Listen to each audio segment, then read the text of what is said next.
Vision chemistry 4U में मैं Virendra sir class 12 के लिए फिजिकल केमिस्ट्री का पहला चैप्टर सॉल्यूशन लेकर के आए हैं। इस सॉल्यूशन में सबसे पहले देखते हैं आखिर सॉल्यूशन है क्या चीज़। देखो, सॉल्यूशन जो है एक प्रकार का होमोजीनियस है। ये होमोजीनियस मिक्सचर है, सिंगल फेज सिस्टम है। होमोजीनियस का मतलब समांगी, हिंदी में इसको हम लोग समांगी कहते हैं। जैसे माने नमक का घोल लिया, अब नमक का घोल लिया, जैसे ये देख लो, ये है। अब इसमें हमने नमक दे दिया और पानी दे दिया, ये मेरा नमक है, अब प्लस हमने पानी दे दिया। अगर यहाँ भी नमकीन यहाँ भी नमकीन अगर एक जैसा हो तो दैट इज होमोजीनियस। दूसरी बात कि सिंगल फेज सिस्टम, हाँ, सिंगल फेज सिस्टम मतलब इसका अवस्था कैसा है। अगर लिक्विड है तो पूरा का पूरा लिक्विड होना चाहिए, सॉलिड है तो सॉलिड होना चाहिए, गैस है तो गैस होना चाहिए, तो वो भी होमोजेनियस हो गया। मिक्सचर ऑफ 2 और मोर नॉन रिएक्टिंग। अब यहाँ देखो, पानी और नमक के बीच कोई रिएक्शन नहीं होता है। पानी में जब ये हम नमक मिलाते हैं तो यहाँ पर कोई रिएक्शन नहीं होता है, बस आपस में इनके कण टूट करके पानी के अंदर चला जाता है, लेकिन कोई नया कंपाउंड नहीं बनता है। देखो, अब कहोगे कि आखिर इसमें मिल गया तो रिएक्शन कैसे नहीं हुआ। अरे रिएक्शन अगर होता तो कोई एक नया कंपाउंड बनता। अगर इसको हम फिल्ट्रेशन करें, आराम से नमक को अलग और पानी को हम अलग कर सकते हैं। दैट इज मिक्सचर है। ये क्या है? मिक्सचर है, नॉन रिएक्टिंग केमिकल स्पेसीज, उसी को हम लोग क्या कहते हैं? सॉल्यूशन। दो या अधिक अप्रतिक्रियाशील, देखो ऑब्जेक्टिव क्वेश्चन है ये। ऑब्जेक्टिव क्वेश्चन, क्या सॉल्वेंट और सॉल्यूट के बीच रिएक्शन होता है? तो नहीं। फेज कैसा होता है? तो एक। कैसा है ये? Homogeneous, non reacting. ये सब ऑब्जेक्टिव के लिए खास करके है। देखो सॉल्यूशन का मतलब हो गया बिलियन। सॉल्यूशन में एक सॉल्वेंट होगा जिसको हम लोग विलायक कहते हैं, और दूसरा सोल्यूट होगा जिसको हम लोग विलय कहते हैं। सॉल्यूशन, एक सॉल्वेंट और दूसरा सोल्यूट।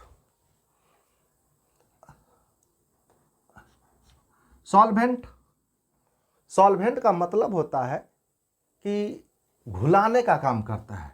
ये घुलाने वाला हो गया, घुलाने वाला। और सोल्यूट का मतलब होता है ये घुलने वाला हो गया, घुलने वाला, जो घुल जाता है, जो घुल जाता है। अब घुलाने वाला में जैसे पानी हुआ, घुलने वाला में शुगर हो गया, नमक हो गया, यूरिया हो गया, ग्लूकोज हो गया। तो ये सब घुलने वाला है। शुगर, NaCl, यूरिया और ग्लूकोज, ये सभी के सभी घुलने वाले हैं। और प्लस में ये नॉन वोलाटाइल होता है, नॉन वोलाटाइल, यानी ये वाष्पशील नहीं होगा, यानी इसका वेपर नहीं बनेगा। पानी ये हो गया वोलाटाइल, ये पानी क्या हो गया? Volatile. Solution, solvent plus solute से। अब इसको जनरली हम WA से और इसको हम WB से रिप्रेजेंट करते हैं। सॉल्वेंट को जनरली WA से और सोल्यूट को जनरली WB से रिप्रेजेंट करते हैं।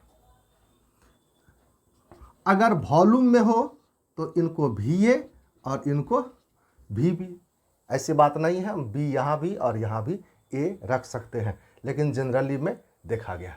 तो सॉल्यूशन का मतलब है सॉल्वेंट प्लस सोल्यूट। अब मन में आता होगा क्या सॉल्वेंट, यहाँ पर इस पूरे चैप्टर में हम बाइनरी के लिए पढ़ेंगे, यानी एक सॉल्वेंट और दूसरा एक सॉल्यूट के लिए पढ़ेंगे। अब देखो, सॉल्वेंट और सोल्यूट में थोड़ा सा डिफरेंस जान लेते हैं कि आखिर किस प्रकार के स्पेसीज को हम सोल्यूट कहेंगे और किस प्रकार के स्पेसीज को हम सॉल्वेंट कहेंगे। दरअसल में सॉल्वेंट में पहला है कि इसका फिजिकल स्टेट सेम होगा। फिजिकल स्टेट क्या होगा? सेम होगा। इसका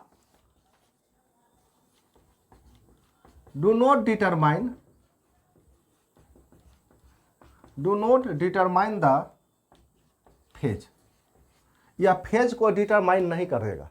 अगर सॉलिड होगा तो लिक्विड में जाएगा तो अपन सॉलिड फेज को ख़त्म करके लिक्विड में, तो don't determine the phase.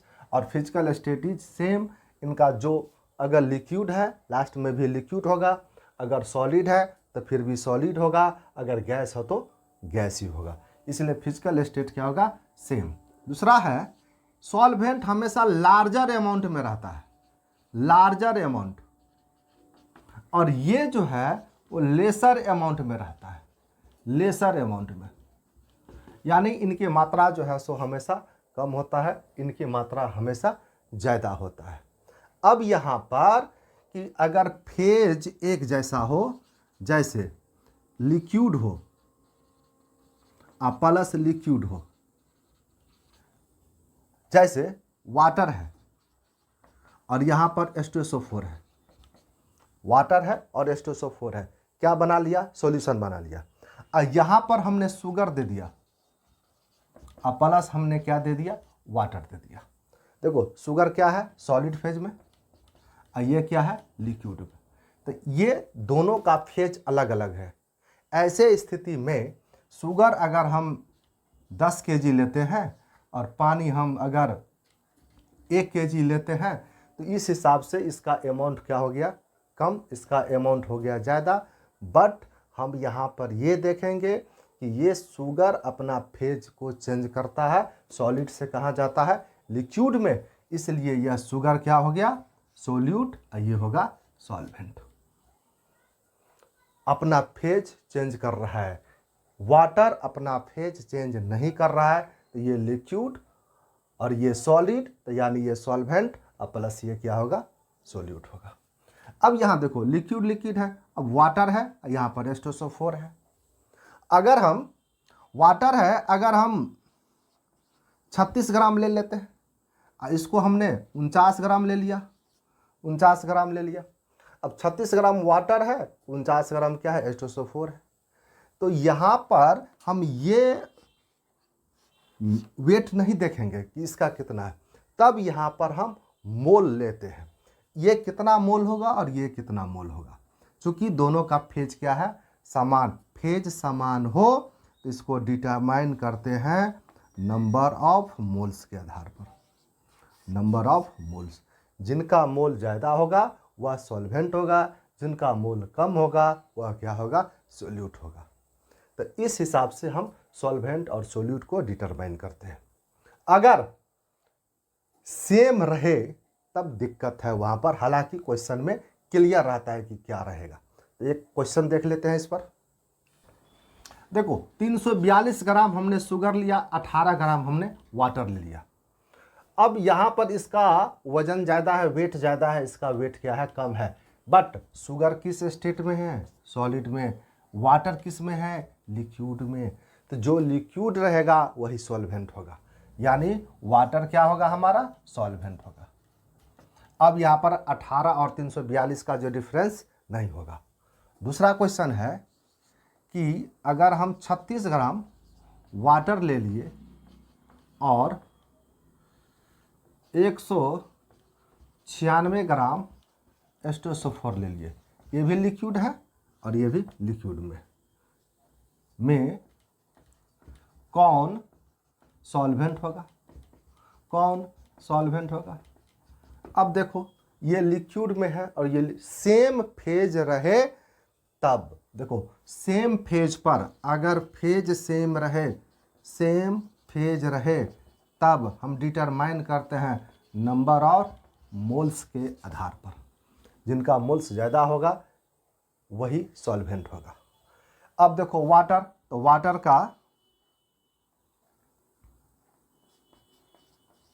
Water का मॉलिक्यूलर मास, वाटर का मोलेक्यूलर मास कितना होता है 1 इंटू 2 + 16 बराबर 18 ग्राम पर मोल होता है, 18 ग्राम पर मोल होता है।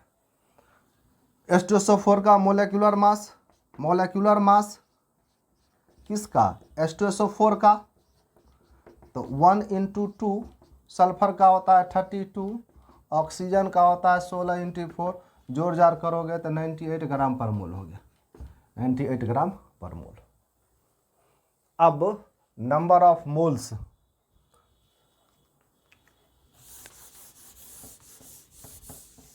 देखो number of moles of water, तो वाटर का हो गया क्या, गिवन मास और वाई होता है मोलेक्यूलर मास। तो गिवन मास कितना हो गया 36/18 बराबर 2 मोल। इसी प्रकार से हम H2SO4 का हम मोल ज्ञात करते हैं, तो कितना है गिवन 196, यहाँ पर हो गया 98, तो यह भी 2। देखो नंबर ऑफ मोल्स इक्वल हो गया, फिर भी हालांकि नंबर ऑफ मोल्स रहता है इक्वल, तब थोड़ा सा दिक्कत होता है कि किनको हम सॉल्वेंट कहेंगे और किसको हम सॉल्यूट कहेंगे। लेकिन यहाँ पर फिर भी हम वाटर को लेकर के चलते हैं, वाटर को हम क्या लेंगे सॉल्वेंट, और H2SO4 को हम क्या लेंगे सोल्यूट लेंगे। अब देखो टाइप्स ऑफ सॉल्यूशन के प्रकार, the based on the number of component. Component का मतलब होता है अवयव, कंपोनेंट का मतलब होता है अवयव। अब अगर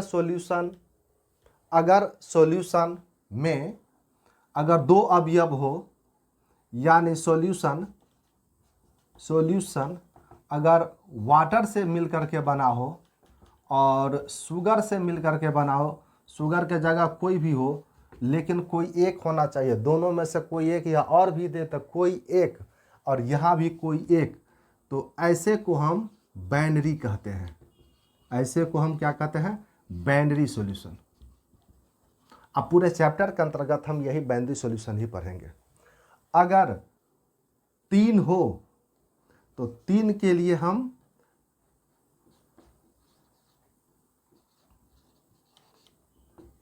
और 4 के लिए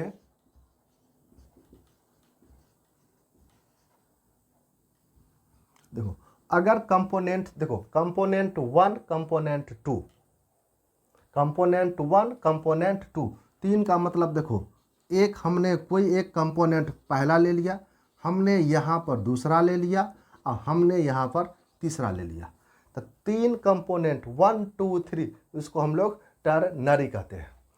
कंपोनेंट 4, तो यहाँ पर हमने कुछ भी ले लो, वाटर ले लो, अल्कोहल ले लो, सॉल्ट ले लो, शुगर ले लो, तो अगर 4 कंपोनेंट होगा तो उसको हम क्वाटरनरी कहेंगे, वाटर अल्कोहल सॉल्ट। इस प्रकार से 4 के लिए क्वाटरनरी, 3 के लिए टर्नरी और 2 के लिए बाइनरी। पूरे चैप्टर में हम बाइनरी सॉल्यूशन के बारे में स्टडी करेंगे।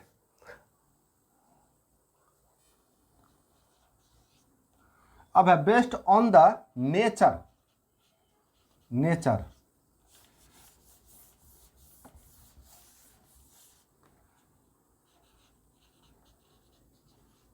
Nature of solvent. अब सॉल्वेंट के नेचर के आधार पर देखते हैं। एक्वस,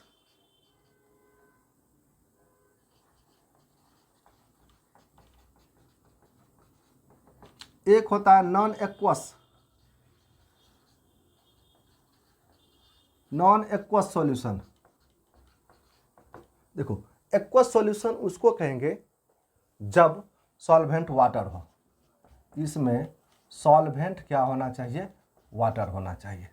नॉन एक्वस उसको कहते हैं कि वाटर नहीं होना चाहिए, सॉल्वेंट वाटर को नहीं होना चाहिए। वाटर अगर सॉल्वेंट नहीं है कोई भी है तो उसको हम नॉन एक्वस कहते हैं, अगर वाटर अगर सॉल्वेंट होगा तो हम उसको एक्वस कहते हैं। हिंदी में इसको हम लोग जलीय विलयन कहते हैं, जलीय विलयन, और इसको हम लोग कहते हैं अजलीय विलयन, अजलीय विलयन कहते हैं। तो आ गया समझ में। अगला है कंसंट्रेशन के आधार पर। कंसंट्रेशन का मतलब होता है सांद्रण, कंसंट्रेशन के आधार पर। तो कंसंट्रेशन के आधार पर एक होता है डाइल्यूट सॉल्यूशन, डाइल्यूट सॉल्यूशन जिसको हम लोग हिंदी में तनु विलयन कहते हैं, और दूसरा होता है कंसंट्रेटेड, कंसंट्रेटेड सॉल्यूशन जिसको हम लोग सांद्र विलयन कहते हैं, सांद्र विलयन। अब डाइल्यूट सॉल्यूशन के लिए क्या होता है, मतलब पानी की मात्रा इसमें होना चाहिए, पानी की मात्रा अधिक, इनमें पानी की मात्रा बहुत कम, लेकिन कुल मिलाकर के m जो है लेस देन 0.1 और m ग्रेटर देन 0.1। यानी डाइल्यूट सॉल्यूशन के लिए m लेस देन 0.1 और कंसंट्रेटेड सॉल्यूशन के लिए m ग्रेटर देन 0.1। m कहते हैं मोलरिटी को, m कहते हैं मोलरिटी को। फिजिकल स्टेट ऑफ सॉल्वेंट के आधार पर, फिजिकल स्टेट, फिजिकल स्टेट यानी सॉलिड है कि लिक्विड है कि गैस है, उसके आधार पर सॉल्यूशन को तीन प्रकार से, पहला है सॉलिड सॉल्यूशन, पहला है सॉलिड सॉल्यूशन, दूसरा है लिक्विड सॉल्यूशन, लिक्विड सॉल्यूशन, और तीसरा है गैस यस सॉल्यूशन। तीन प्रकार के, सॉलिड सॉल्यूशन, लिक्विड सॉल्यूशन और गैसियस सॉल्यूशन। तो सबसे पहले हम सॉलिड सॉल्यूशन को देखें। सॉलिड सॉल्यूशन उनको कहते हैं जिनका सॉल्वेंट केवल सॉलिड हो। सॉलिड सॉल्यूशन उनको कहते हैं जिसका सॉल्वेंट केवल सॉलिड हो। सोल्यूट में यानी घुलने वाला सॉलिड भी हो सकता है, लिक्विड भी हो सकता है और गैस भी हो सकता है। इसको हटा दो। तो देखो सॉलिड सॉल्यूशन, सॉल्वेंट क्या होना चाहिए, सॉलिड, यानी इनका मात्रा क्या होना चाहिए, अधिक होना चाहिए, इसकी मात्रा कम होना चाहिए। तो एक सॉलिड दूसरा सॉलिड, बताओ कॉपर भी सॉलिड है और Au भी सॉलिड है, सोना में कॉपर को मिलाया जाता है। सॉलिड लिक्विड, अब देखो मरकरी इन जस्ता, जिंक, मरकरी क्या है, लिक्विड है, और जिंक क्या है, सॉलिड है। तो अगर कोई मरकरी अगर किसी मेटल में रहता है मरकरी, तो उसको हम लोग अमलगम कहते हैं। मरकरी के साथ अगर कोई मेटल होता है उसको हम लोग क्या कहते हैं, अमलगम। ये ट्रांजिशन मेटल है तो इसका नाम होगा जिंक अमलगम। Zn के साथ ही Hg है तो जिंक अमलगम होगा।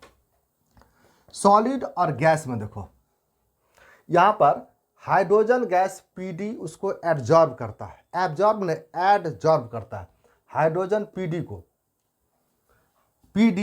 हाइड्रोजन गैस को, प्लेटिनम भी हाइड्रोजन गैस को, और निकेल भी हाइड्रोजन गैस को क्या करता है, तो एब्जॉर्ब कर लेता है। तो यहां पर यह हो गया गैस और ये तीन हो गया सॉलिड। एग्जाम के लिए खास करके बोर्ड के एग्जामिनेशन में बहुत बार आया हुआ क्वेश्चन है कि निम्नलिखित में से हाइड्रोजन गैस को कौन से मेटल एब्जॉर्ब कर लेता है, तो तीन में से कोई एक रहेगा, वैसे सबसे ज्यादा Pd है। अगला है लिक्विड सॉल्यूशन, लिक्विड सॉल्यूशन इसको हम लोग क्या कहेंगे, द्रव, द्रव। अब लिक्विड सॉल्यूशन में सॉल्वेंट सॉलिड नहीं, सॉल्वेंट यहां पर लिक्विड होना चाहिए। सॉल्वेंट क्या होना चाहिए, लिक्विड होना चाहिए, लिक्विड होना चाहिए। लिक्विड सॉल्यूशन उसको कहेंगे जब सॉल्वेंट क्या हो, लिक्विड हो।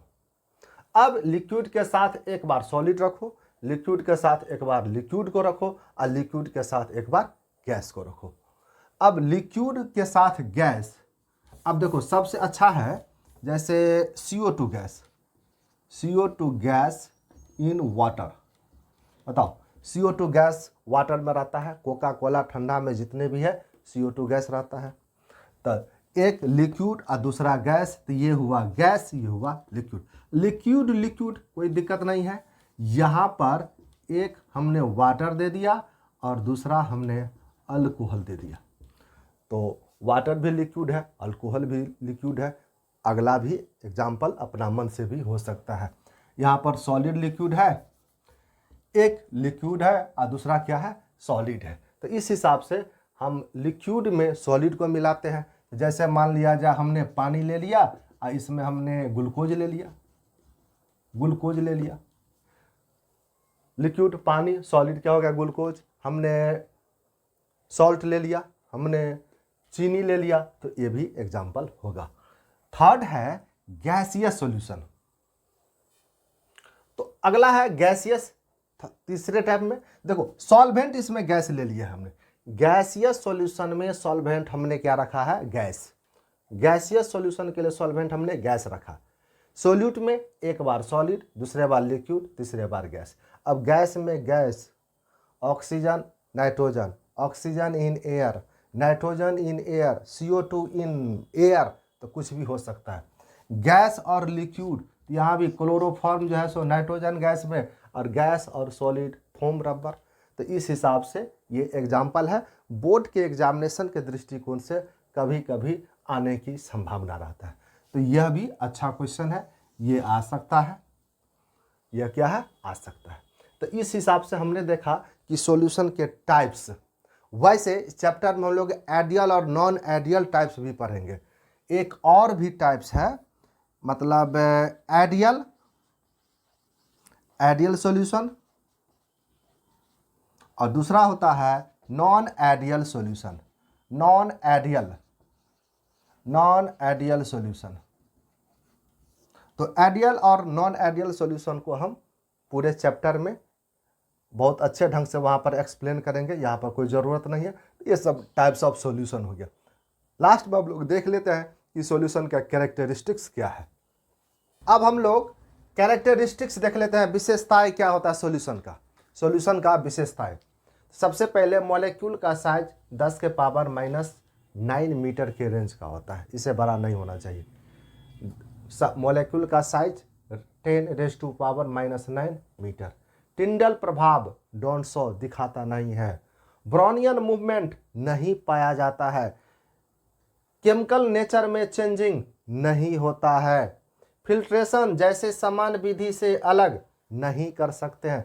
फिल्ट्रेशन देखो, शरबत को हम छान नहीं सकते हैं, तो समान विधि हुआ, वैसे काफ़ी हैवी प्रोसेस के द्वारा हम उसको अलग करते हैं, लेकिन फिल्ट्रेशन जैसे सामान्य विधि से हम उसको अलग नहीं कर सकते हैं। विलयन की संरचना एक सीमा तक वेरिएबल होती है। सॉल्यूशन का जो कंपोजिशन है, स्ट्रक्चर है, एक सीमा तक क्या होता है, ये वेरिएबल यानी चेंजेबल होते हैं, परिवर्तनशील होते हैं। तो कैरेक्टरिस्टिक्स हो गया ये सॉल्यूशन का। तो इस पार्ट्स में हमने देखा कि सॉल्यूशन क्या है, what do you mean by solution, and next part we explain the concentration of the solution. हम अगला में सॉल्यूशन का कंसंट्रेशन देखेंगे।